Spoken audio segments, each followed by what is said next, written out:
College days pa to. Umuwi ako sa probinsya namin at mahilig talaga ako sa last trip na bus. Kadalasan kasi, konti na lang ang pasahero pagdating sa amin kaya mas tahimik. Papunta sa town namin, dadaan ka sa zigzag na kalsada.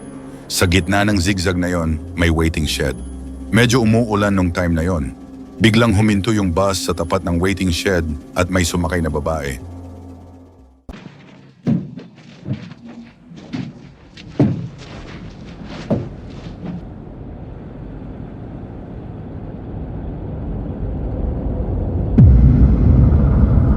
Nakaputing tela siya na nakapandong sa ulo.